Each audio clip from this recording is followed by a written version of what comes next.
നമസ്കാരം എല്ലാവർക്കും. സ്വയംവരം സീരിയലിൻ്റെ ലേറ്റസ്റ്റ് റിവ്യൂയിലേക്ക് സ്വാഗതം. അപ്പം സീരിയൽ ഏകദേശം ക്ലൈമാക്സിലേക്ക് പോയിക്കൊണ്ടിരിക്കുക കേട്ടോ ചെയ്യുന്നത്. എല്ലാം കലങ്ങി തെളിയുന്ന, എല്ലാ സത്യവും തെളിയുന്ന കുറച്ച് നിമിഷങ്ങളാണ് കേട്ടോ ഇനി വരാനായിട്ടിരിക്കുന്നത്. അങ്ങനെ രാഖി പറയുന്നുണ്ട് ജയയുടെ അടുക്ക്, ഞാൻ എൻ്റെ ആത്മാർത്ഥത തെളിയിക്കുക തന്നെ ചെയ്യും, എനിക്കെൻ്റെ രാജീവേട്ടനെ വേണം, എനിക്ക് രാജീവേട്ടനെ വിട്ടുകൊടുക്കാൻ സാധിക്കില്ല എന്ന് പറയുക കേട്ടോ ചെയ്യുന്നത്. ചേച്ചി എന്ത് പറഞ്ഞാലും ഞാൻ കേട്ടുകൊണ്ട് നിൽക്കുമെന്നും ഒക്കെ പറയുന്നുണ്ട്. പിന്നീട് രാജീവനും രാഖിയും തമ്മിലുള്ള എല്ലാ പ്രശ്നങ്ങളും തീരുന്നു. അവർ തമ്മിൽ സന്തോഷത്തോടു കൂടി ആഘോഷങ്ങളൊക്കെ നടത്തുന്നു.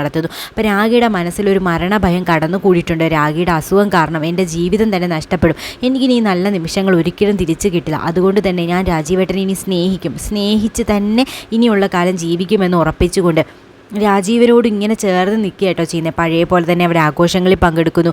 നമ്മുടെ കുട്ടികൾക്ക് ഇപ്പോൾ എന്ത് സന്തോഷമായെന്ന് രാജീവൻ ചോദിക്കുമ്പോഴത്തേക്കും, കുട്ടികൾക്ക് മാത്രമല്ലല്ലോ രാജീവേട്ടനും എനിക്കും ഭയങ്കര സന്തോഷമായില്ലേ, നമ്മൾ ഇതിനു വേണ്ടിയല്ലേ ആഗ്രഹിച്ചതെന്നൊക്കെ രാഖി പറയുന്നുണ്ട് കേട്ടോ. ഇനിയുള്ള ജീവിതം മുഴുവനും ഞാൻ രാജീവേട്ടനെ ഇങ്ങനെ സ്നേഹിക്കും, ഞാൻ ചെയ്ത എല്ലാ തെറ്റുകൾക്കും പ്രായശ്ചിത്തം ചെയ്യും, ഞാൻ എല്ലാവരുടെ മുമ്പിലും രാജീവേട്ടൻ തെറ്റുകാരനല്ല എന്നും എൻ്റെ അബദ്ധങ്ങളാണ് എല്ലാത്തിനും കാരണമെന്ന് ഞാൻ തെളിയിക്കും, എല്ലാ തെറ്റും ഞാൻ തിരുത്തി എൻ്റെ ആത്മാർത്ഥത എന്തെന്ന് ജയിച്ചി മറ്റുള്ളവരുടെ മുമ്പിൽ ഞാൻ തെളിയിക്കുക തന്നെ ചെയ്യും രാജീവേട്ട, എനിക്ക് രാജീവേട്ടനോട് എത്ര സ്നേഹമുണ്ടെന്ന് ഞാൻ കാണിച്ചു കൊടുക്കുമെന്നൊക്കെ രാഖി പറയുന്നുണ്ട് കേട്ടോ. പിന്നീട് അവിടെ ആഘോഷങ്ങൾ നടക്കുകയാണ് ചെയ്യുന്നത്. എല്ലാവരെയും വിളിച്ച് വരുത്തുന്നുണ്ട് കേട്ടോ രാഖി. അപ്പോൾ അമ്മണിയമ്മ പറയുന്നുണ്ട്, ദേ ഇപ്പം ലളിതാമ്മയുടെ അസുഖമൊക്കെ മാറിയല്ലേ. പിന്നെ രാഖിയും രാജീവനും ഒന്നിച്ചെന്ന് അറിഞ്ഞപ്പോഴേ ഞാൻ എണീറ്റു എന്ന് ലളിതാമ്മ പറയട്ടോ ചെയ്യുന്നത്. പിന്നെ ഉടനെ ലളിതാമ്മയുടെ അമ്മണിയമ്മ പറയട്ടോ ചെയ്യുന്നത്, ഇപ്പോൾ അവർ തമ്മിൽ അടയും ചക്കരയും പോയി എല്ലാ പ്രശ്നങ്ങളും തീർന്നു ലളിതാമ്മയെന്ന് പറയും, നമ്മളെ പ്രാർത്ഥനയൊക്കെ ഫലിച്ചു എന്നൊക്കെ പറയട്ടോ ചെയ്യുന്നത്. അപ്പോൾ രാഖി പുറത്തേക്ക് വരുന്നു, എല്ലാവരെയും വിളിച്ചുകൊണ്ട് അകത്തേക്ക് പോകുന്നുണ്ട്.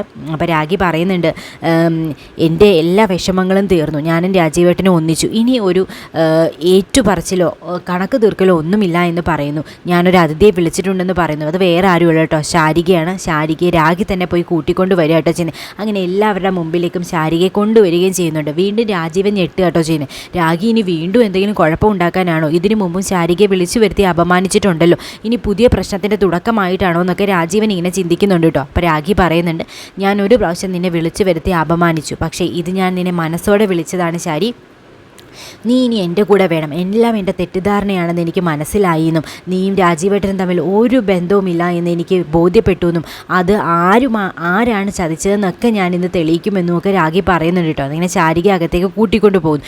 ഇത് കാണുന്ന ജയ അങ്ങ് ഞെട്ട് കേട്ടോ ചെയ്യുന്നു. ഇവിടെ തെറ്റിദ്ധാരണയൊക്കെ മാറിയോ, രാജീവനും ശാരികയും തമ്മിൽ ബന്ധമില്ലെന്ന് ഇവർക്ക് മനസ്സിലായോ, ഇനിയല്ല ആകെ കുഴപ്പമാകുമല്ലോ, ശ്രീജയും രാജീവനും തമ്മിലുള്ള വിവാഹം നടക്കില്ലല്ലോ എന്നൊക്കെ ജയ ഇങ്ങനെ ചിന്തിച്ചുകൊണ്ട് നിൽക്കുക കേട്ടോ ചെയ്യുന്നത്. പിന്നീട് രാഖി രാജീവൻ്റെ അടുക്കലേക്ക് ശാരികയെ കൊണ്ടുവന്നിട്ട് പറയുന്നുണ്ട്, നിങ്ങൾ തമ്മിലുണ്ടായിരുന്നതൊന്നും എൻ്റെ സംശയങ്ങൾ മാത്രമായിരുന്നു, നിങ്ങൾ തമ്മിൽ പവിത്രമായൊരു ബന്ധം മാത്രമേ ഉണ്ടായിരുന്നുള്ളൂ എന്ന് എനിക്ക് ബോധ്യപ്പെട്ടു.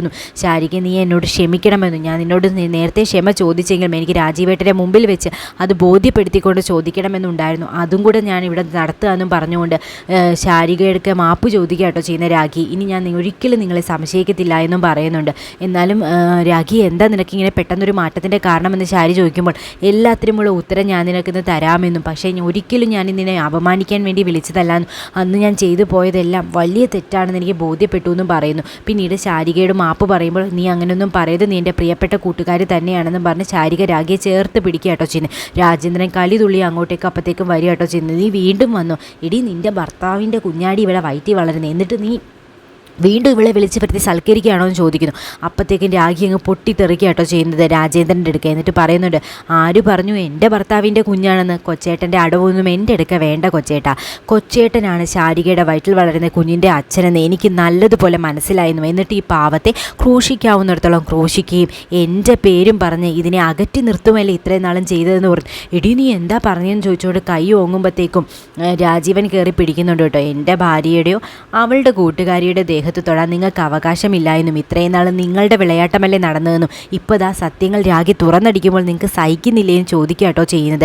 ശാരികയുടെ വയറ്റിൽ വളരുന്ന കുഞ്ഞിൻ്റെ അച്ഛൻ നിങ്ങളാണെന്ന് എനിക്കും അറിയാമെന്ന് പറയാം കേട്ടോ ചെയ്യുന്നത്, പക്ഷേ ഞാനത് പറയാതിരുന്നതാണെന്നും പറയുന്നുണ്ട് കേട്ടോ രാജീവൻ. രാഖി തന്നെ അത് കണ്ടുപിടിക്കട്ടെ എന്ന് ഞാൻ വിചാരിച്ചു എന്ന് പറയുന്നു. അപ്പോൾ രാഖി പറയുന്നുണ്ട്, അതൊന്നും കണ്ടുപിടിക്കാനില്ല, എല്ലാം എനിക്ക് ബോധ്യപ്പെട്ടതാണ്, ഇയാളുടെ മുഖമൂടിയാണ് ഞാൻ ഇന്ന് എല്ലാവരുടെ മുമ്പിലും വലിച്ചു കയറുന്നത്, പാവപ്പെട്ട ഒരു പെൺകുട്ടിയെ മാനഭംഗം ചെയ്ത് സ്വന്തമാക്കി അവൾ അവളെ ഗർഭിണിയാക്കി ആ കുറ്റം എൻ്റെ രാജീവേട്ടൻ്റെ തലയിൽ കൊണ്ടിട്ട ഈ ദുഷ്ടനായ ഈ മൃഗത്തിനോടാണ് എനിക്ക് സംസാരിക്കാനുള്ളത്. നിങ്ങളിനി ഒരു നിമിഷം ഇവിടെ നിൽക്കരുതെന്നും നിങ്ങൾക്കെതിരെ ഞാൻ തന്നെ കേസ് കൊടുക്കുമെന്ന് രാഖി പറയുക കേട്ടോ ചെയ്യുന്നത്. ഇടി നീ എന്തൊക്കെയാണ് ഈ പറയുന്നതെന്ന് രാജേന്ദ്രൻ ചോദിക്കുന്നുണ്ട് കേട്ടോ. ഞാൻ സത്യമാണ് പറഞ്ഞതെന്നും പറഞ്ഞുകൊണ്ട് അടിച്ച് പുറത്താക്കുക കേട്ടോ രാജേന്ദ്രനെ ചെയ്യുന്നത്. എന്താ രാജ ഈ കേൾക്കുന്നത്?